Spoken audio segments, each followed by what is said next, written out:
Welcome back to Our God and We. Before we get into the video, please take a second to subscribe or follow. It would mean the world to me and really help support this project. Thank you again and enjoy the video.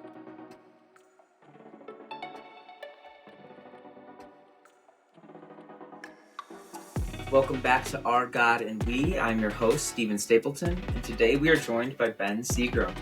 Ben has recently graduated from Michigan State, almost a year ago now, I believe, and now currently works in sales for AT&T in Detroit, Michigan.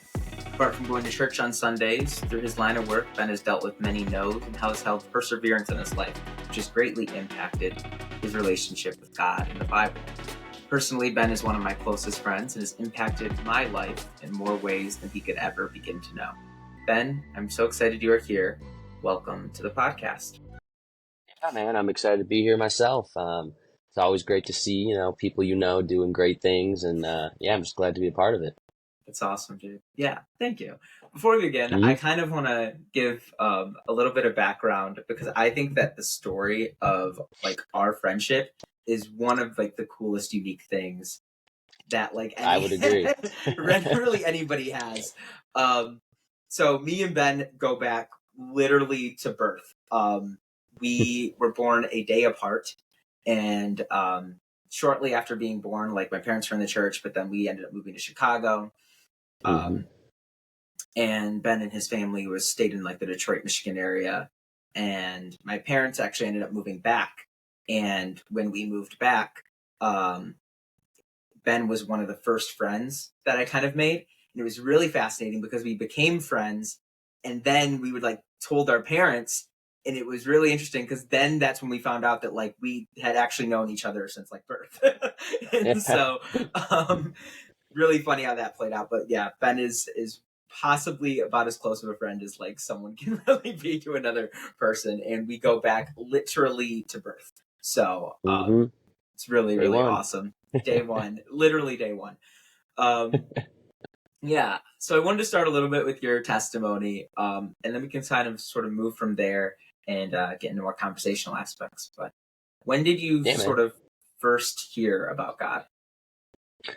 When did I first hear? I would probably say, I want to say growing up, kind of at an early age. I know my parents kind of had discussed it a little bit. And I want to say when we went to Awana, that kind of, that Christian, I want to say it was after school type of activities. If your parents are maybe busy, they're like, all right, spend time here. But I would say that definitely kind of started the ball rolling for me, especially just learning and at the beginner level of God, Jesus, just kind of everything. And then definitely I think the deeper it got was when we went to Bear Lake, I want to say, 5th grade on to around 8th grade. That definitely was probably in terms of just truly getting the message, kind of following the message was probably at my deepest time during those periods. I know I had gotten baptized, I want to say in 8th grade. That was the first time where I kind of truly felt, because I don't know if I had been baptized as a baby, but I felt compelled to kind of get that done as I was older, more mature, and kind of, able to think on my own. And then, kind of going into high school, college, I would say the relationship did kind of get, it was less of what it used to be in terms of just going to church more, praying more, and just getting too caught up in things that, I definitely had the time to put in, but just was more focused on, sports or school, getting into college. But since graduating college, I think I've been compelled to kind of go more, going to church more, praying more, and just trying to rebuild that relationship with God and Christ in terms of, just wanting to understand him more, the messages, and just be a better person, I'd say. Yeah, totally. You mentioned things like Awana and Bear Lake, which are two kind of I think really parts of also other organizations that kind of impact young people's formation with church and with God. How do you think that going to certain organizations, after school things, and being a part of sort of a community that was Christian? Like, how did that sort of help in the ways that you like began to understand God? Yeah, I mean, I think it definitely had a pretty big impact. Looking back, I kind of remember being like, "Oh, great, got to go to Awana again." Bear Lake, I was always down for that, but I know back in the day, I wasn't always the fan of it. But when you kind of look back on everything, you do sort of realize the importance of it, and like you said, kind of being around um, certain people that are kind of feeling the same way or are interested in learning about God and Christ. I think it does kind of help you feel more uh, safe, you could say, or just more vulnerable in the terms of like understanding it, maybe opening up and realizing the relatability you have with everyone around you. Um, and I think obviously it's great when your parents kind of teach and show you those things. I think it also definitely helps seeing it from or hearing it from other people, maybe outside of that immediate family. And yeah, I mean, when you're there for years on end, like you said, you kind of build those relationships um, and yeah, it just helps truly in growing closer and closer, I think, to God. Yeah, yeah.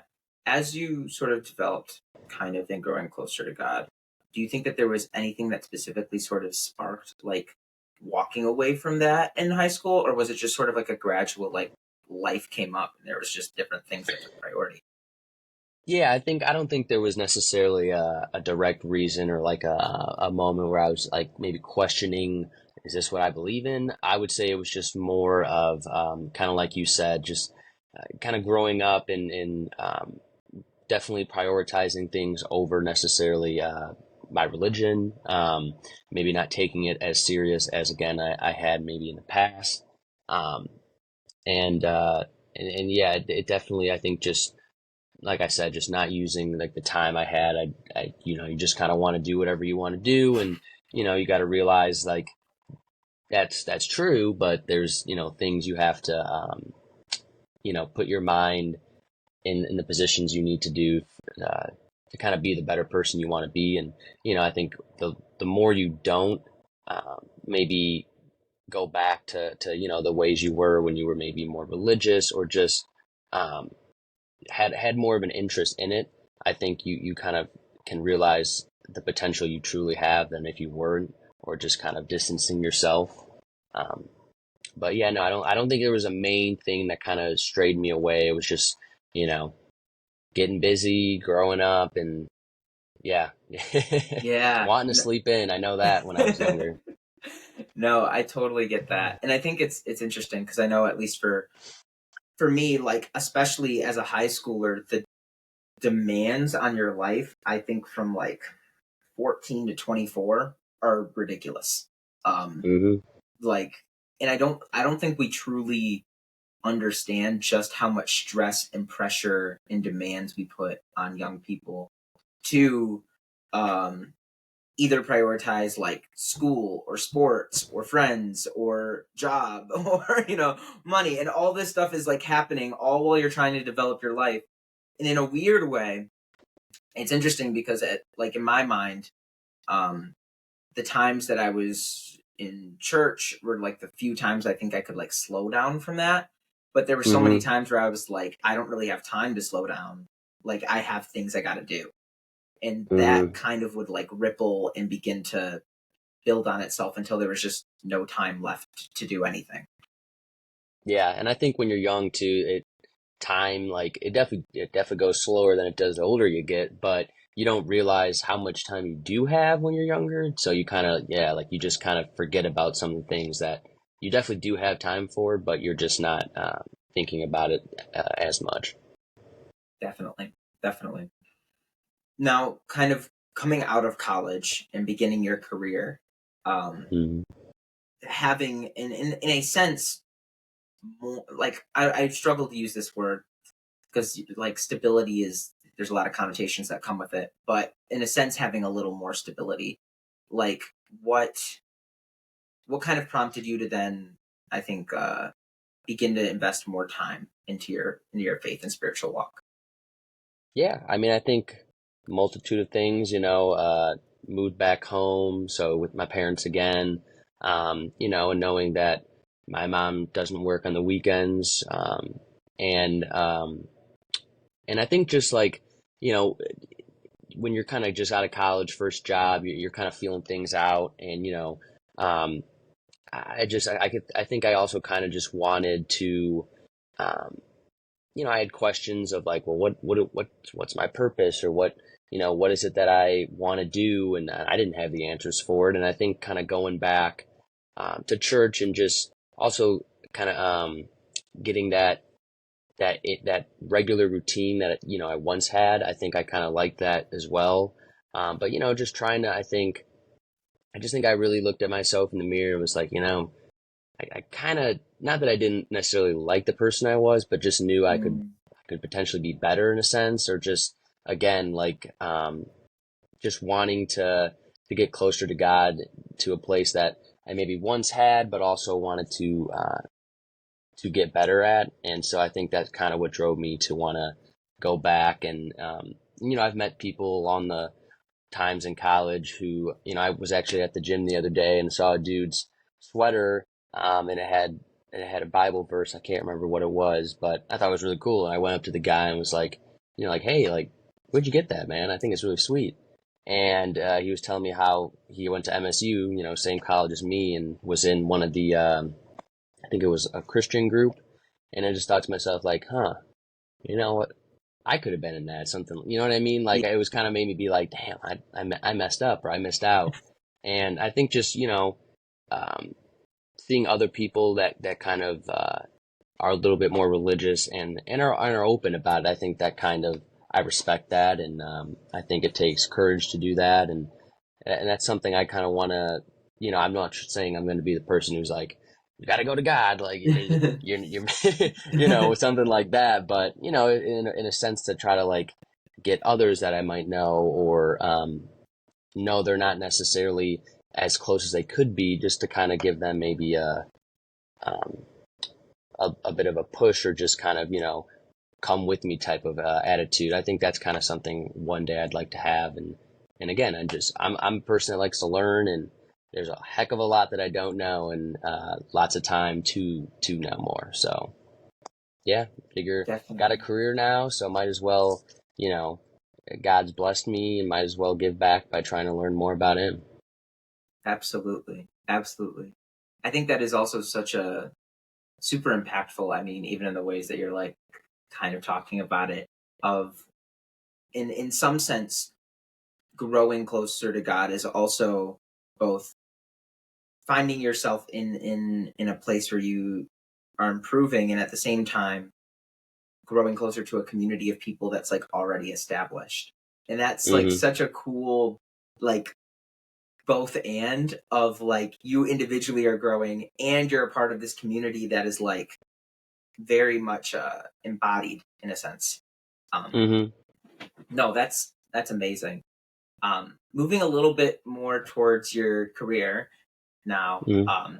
currently working in sales. What about sales specifically kind of drew your interest initially? Um, and then like how have you kind of seen that field as something that has been impactful, maybe not impactful to your faith? Yeah. Well, I mean, definitely. I mean, in terms of why I chose sales, it was kind of, I know I'd taken a class in college that was like a sales management class, and professor was probably one of the best professors I've had, in my 4 years at state. And I think, I do like to make money. I wouldn't say it's like the number one drive for me in terms of like career. Like, I got to make as much as I can, but sacrifice most of my time. I can't fully go on that, uh, record. But, um, I mean, yeah, it was also one of the first jobs that truly did reach back out to me, in this very interesting job market we have, that they say we have jobs, but when a push comes to shove and you're applying, it's, on deaf ears, I guess. Yeah. Yep. So getting an actual response was definitely probably the biggest reason why I did take the, job that I am currently in. But when I think about, uh, how the job maybe relates to my faith, or instances where I can see them overlap, I definitely think, persistence and rejection is a huge part of my job. And, there's been several times where I've, prayed to God being like, you know, please let this customer understand, like, know that I'm trying everything I can for them. And, there's been multiple times where God answered my prayers and it didn't blow up, or, it all got resolved. Everything worked out. Both parties are happy. Um, but, but no, huge amounts of rejection, and knowing that, a lot of people, told God and Jesus, you're wrong, you're not right, things of that nature. And, you can't just take it so to heart, and you kind of have to just understand that, maybe they don't understand, or, it's just, there's just no point in, I guess, taking it so deeply that it may give a hate towards you, because I think hate is a very powerful and, misunderstood thing that people sometimes say and don't necessarily realize like what it means deep down. Um, Mm, but yeah, man, I think that would be to me the understanding and relation. yeah, it's that human element of like Yeah. Oh having to yeah. deal with people all the time. Mm-hmm. And people are never Yep. like clear cut or never Mm-mm. fully, I mean, never fully make sense. That's fascinating. How do you, I think, and it's interesting. I was just looking the other day, sort of on the different statistics and stuff revolving around mental health. I promise this will loop back around, but I promise this will make sense Mm-hmm. surrounding mental health, specifically among younger people. So, like, depression and anxiety is like higher now than it has ever been, and things like that. And Mm-hmm. I wanted to ask, like, as somebody who kind of deals with rejection and on like a day-to-day basis, and a lot of no's, and a lot of like sometimes words that people don't really mean, but like they're in an like very emotionally charged state. um Mm-hmm. how do you think that um has either like influenced or like has in some ways like helped you also with like the ways in which anxiety approaches these certain situations? I don't know if that makes sense as a question, but I I think so. can Yeah. re. Yeah. I mean, for sure. It can be a stressful. There can be stressful times, and I think a lot of situations. And I'm not here to say that I'm perfect at dealing with the anxiety or the stress, or things of that nature with the job or life. Um, but I do think that, and I would like to say I probably would give credit a lot to, my parents, and I guess you can say myself, but I truly have tried not to, because I think one of the biggest things with anxiety is just the overthinking and the getting lost in your head a little bit of worrying about something that truly, yes, it could be important, but does not necessarily mean it's the end of the world. Doesn't mean, that it won't something won't happen that makes that not be a stressful situation. And I do think, I've read things and seen some things about, um, that, and I'm not here to say that I know the statistics or anything about that, but, that being more closer to God, or just religion in general, can kind of help those things like anxiety and depression not be so prevalent to a lot of people. And I think, especially, you saying that the numbers have gotten larger, I think that, I would like to think that it's somewhat attributed to the fact that, as I feel like a culture generation, we aren't necessarily pushing religion as much anymore. It's almost Mm, a crutch, or it's seen more and more as uh, a misunderstanding, I think, on a lot of people's parts, of that, you know, you don't care, or your views, even though they may not be your views, are too extreme. And I think that pushes a lot of people away. But I do think that truly, the closer you can be with God, and just maybe religion, is to know that stuff like anxiety and depression, you know, it's a normal thing to deal with, but it doesn't necessarily mean it has to take advantage and hold of your life. which I think it does too much and too often. Yeah, you make a really fascinating point there. And I would agree. And I think it's actually like the cause of a bunch of different things. I think like as a society we are becoming less religious. At the same time, like our technological use is going up extremely. And so we have, I think, a lot of situations where people are so focused on themselves and like the Mm, individual ruminating on their own lives, their individual choices, their individual outcomes constantly, which then makes it so that because you're ruminating so much, and not really like being able to sit in the present, that like it really can make anxiety and depression a lot worse.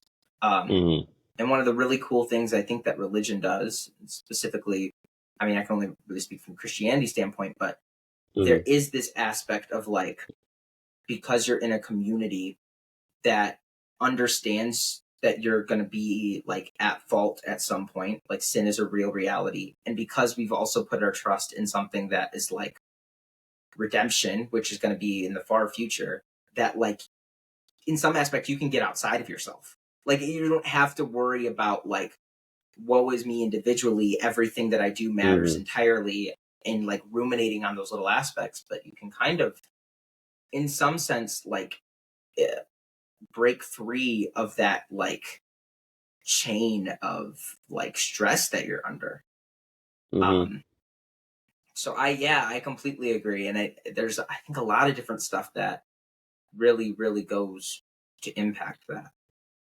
um Yeah, I mean, and the same thing goes, I think, to like, ADHD and other things like that. Like, do I have a little bit of it? Probably. I think most people do. But when my mom decided, when I think I'd seen a doctor or something when I was younger, and the doctor was like, well, he could be prescribed Adderall or whatnot. I'm glad my mom said no, and just mm, let things play out. Now, sure, some people probably do need it. Obviously, there's, uh, you know, extreme cases and whatnot, but I think just writing off a script and saying this will make you better is just kind of, I don't know, it just seems a little faulty to me. I mean, sure, there's definitely some benefits to some things, but I don't think to just say that this one thing is going to save you or make you better. I don't know. I don't necessarily buy into it that much. yeah, no, totally. And to some extent i think that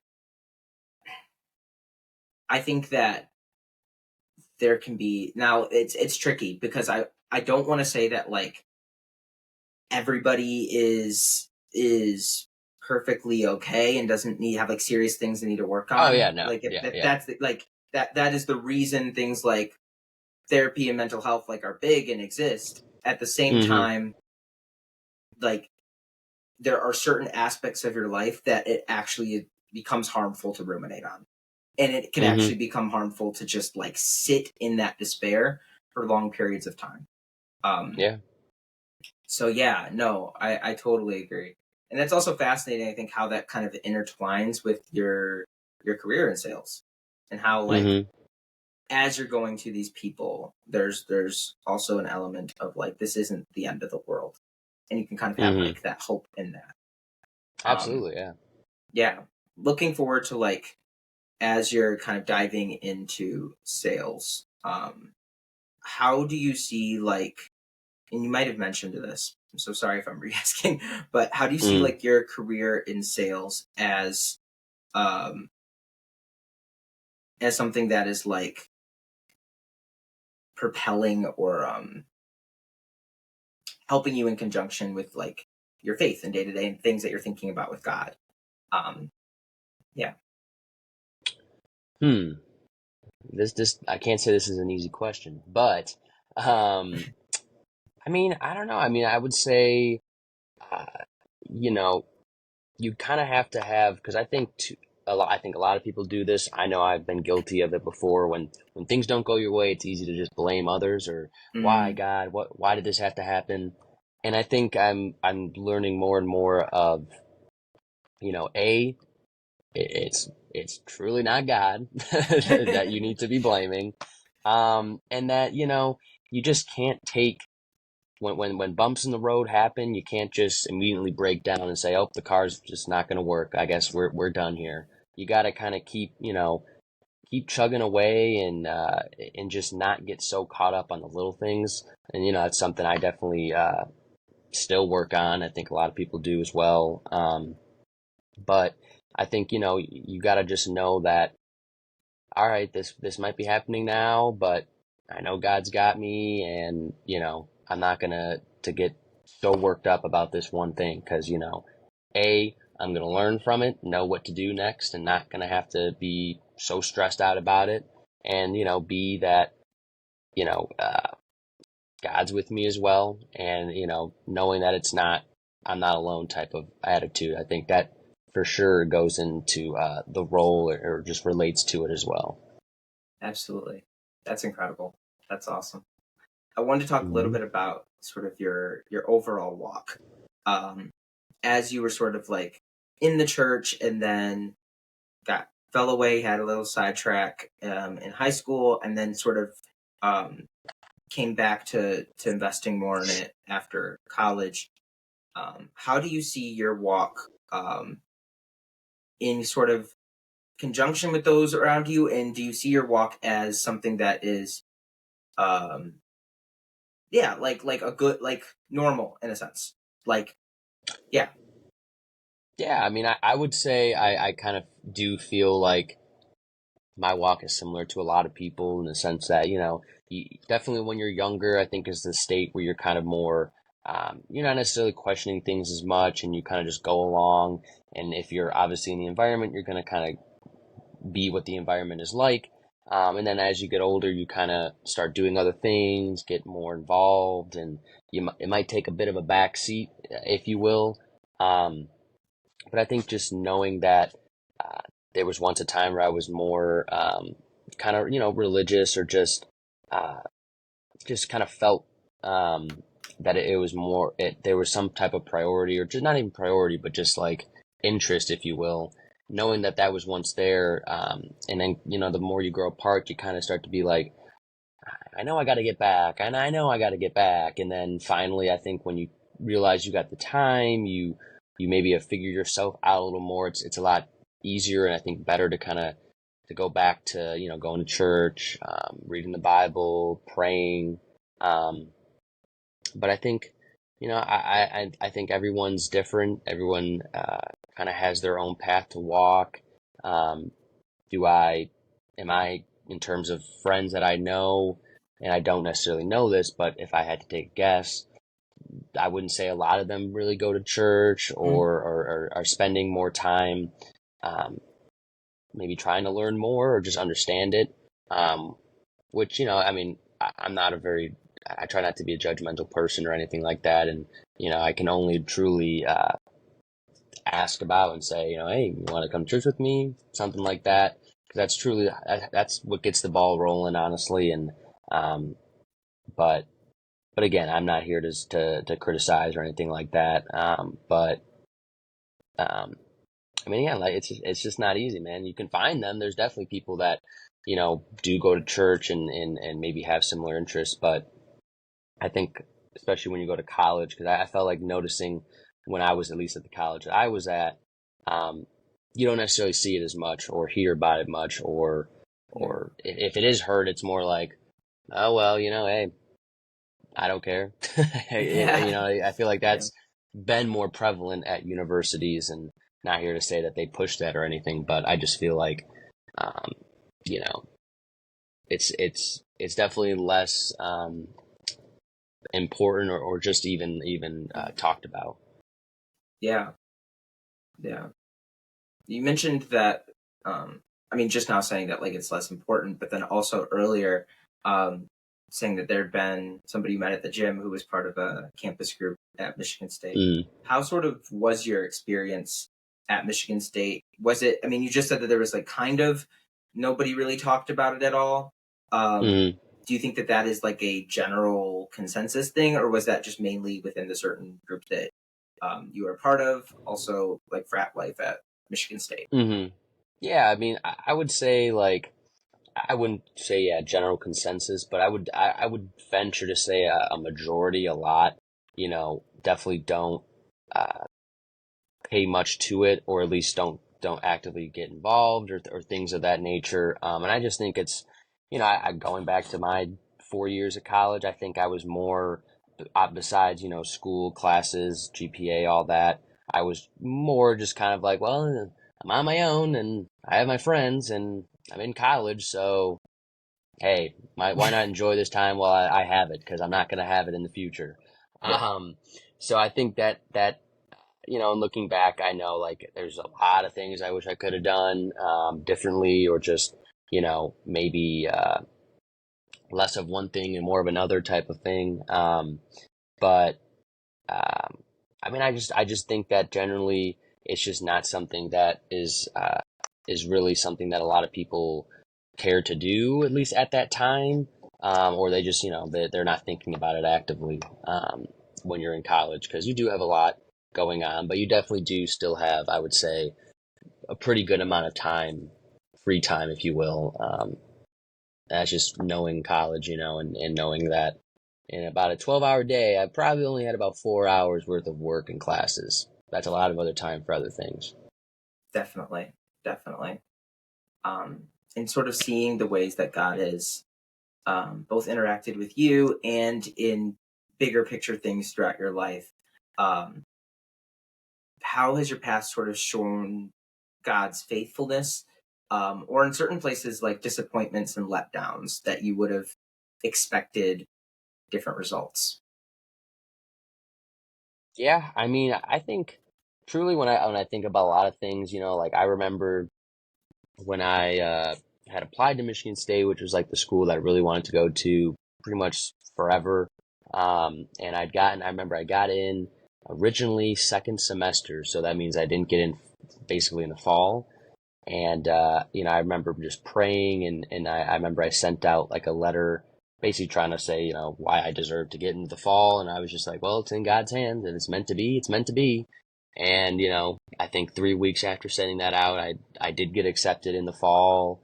And I think a lot of things, like even with this job, there was a couple periods where I thought, it wasn't really going my way. And I truly was like, God, if it's meant to be, it's meant to be. When I had to take the panel, basically to get accepted into the field, and I kind of went in thinking, well, if it doesn't work out, it wasn't meant to work out.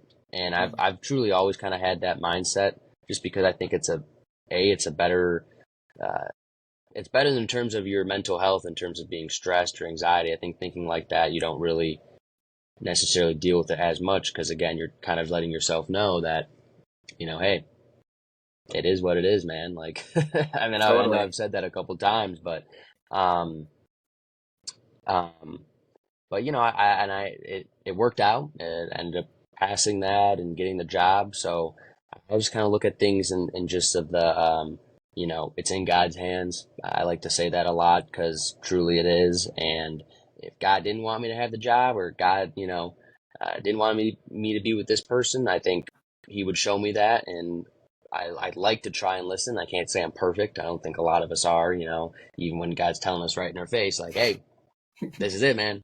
But you're gonna go that way? Like, it sometimes happens. But yeah, I think that's something I like to try to follow and live by. Yeah, totally, totally. Yeah, it's also so interesting because like even the way that you're talking about it, it is such a, at least it seems to me your demeanor in how you relate to God is so focused on the present. And it's kind of Hmm. like it's really beautiful to see because in I think in our day and age, yeah, we are so focused on like the future or the past, given the person. But Hmm. an attitude of like trusting God and whatever is going to be is what God's going to make of it is so present focused and also focused on like how is God working in whatever decision is coming today. And I think that also is like really really impactful for keeping yourself like yeah in the present moment with where God is Hmm. having you. Um which in my mind is like kind of at like the core of um Christianity in some sense. I mean, even praying is keeping yourself present in the presence of God. Um, Mm-hmm.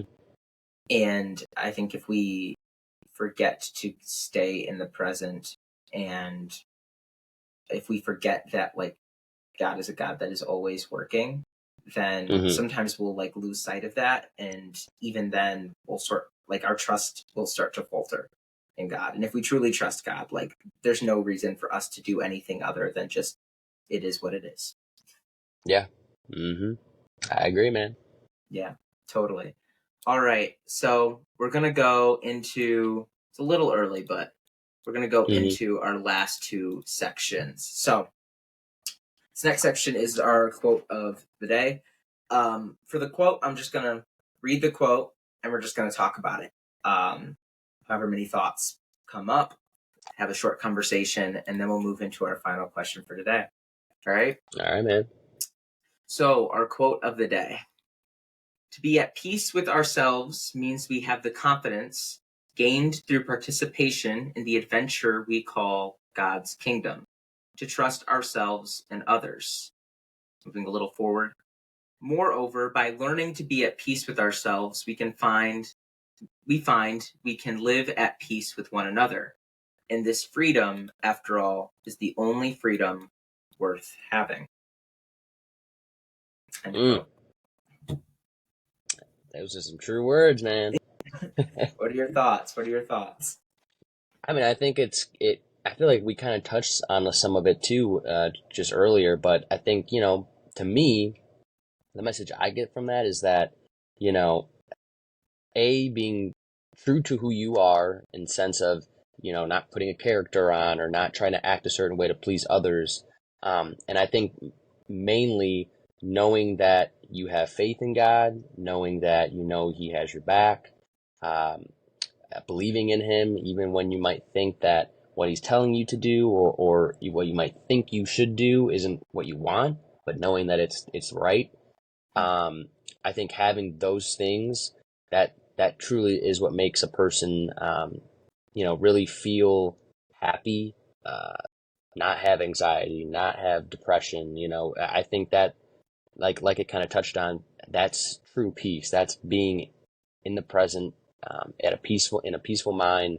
I think to have those, you will at least have that, or in a sense, be able to live that way.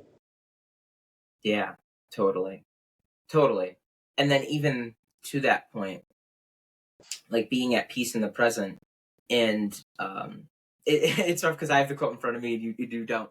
But Mm, um, there's a portion where he goes, uh, to trust in ourselves and others. And I love that so much because it is also this sort of it's this both and a little bit of what we were talking about with your spiritual walk actually, hmm of like both an individual growth and a joining in community, where you can both trust yourself more and in being in participation in the kingdom of God, grow to trust others as well as part hmm of this community that's doing all these different things. Um, and so I absolutely love that. And there is a freedom in that. There is truly like hmm a freedom worth having in being in the present. Yeah, man. I mean, and I think something maybe I hadn't touched on too about that quote is just, I think we would all get along a heck of a lot more if we didn't necessarily. Again, I think this is the either acting like something you're not, and a lot of it's, I think, is passed down to people. But I think we'd be in a much more freedom and peaceful society if we just really, just treated people like we want to be treated. And I think being a little bit more, again, doesn't have to necessarily be with God, but just religious in a sense. I think we'd be a lot better off than the periods we're in now. Absolutely. I completely agree. So this quote comes from a theologian actually at formerly at Duke. He's retired now. His name is Stanley Hauerwas, and it comes from his book, The Peaceable Kingdom. hmm But he was a really big theologian and big advocate for peace, really, above and over everything else. Hmm. So, yeah, no, it's incredible quote and an incredible book. So, final question of the day. Without naming a quote unquote correct or orthodox answer, I want to know, why are you a Christian? Why am I a Christian? I think besides the fact that uh, that was just the first religion that I was introduced to, but I think, from what I've read, learned, heard, from, both you, your dad, and several others, I think it's because, I think, in my opinion about Christianity, I think that deep down at its roots, I think it's a very, uh, I think, what's the word I'm looking for? It's very open in the sense that, you know, we believe that Jesus forgives you for your sins. We believe that even when, you've done wrong, or, you might uh, do certain things or have done certain things that are bad and are sinful, but to know that, you know, Jesus forgives you, and if you forgive yourselves, I think that's important. You're welcome in the kingdom of heaven, and I just think it's a very open community in the sense that it's not selective. It's no um, certain race. I think all races are welcomed, cultures as well. It's just a very, I think, and I think it's a misunderstood in a lot of ways too. And, I mean, in some of the ways maybe that's said in the Bible, I think some people take that uh, more literal than in my heart I would. But I do think it's a very opening, welcoming, um, and a lot of truth to its religion. And I think that to me is why I would say that I'm a Christian. That's awesome. That's awesome. Thank you so much for joining the podcast. And it was incredible to have you on, Ben. Yeah, man. Welcome to be here, man. Anytime. Thank you so much for watching. If you enjoyed this video, please like, comment, subscribe, and follow. It really helps support me and the communal project of Our God and We. Thank you, and I look forward to seeing you next time.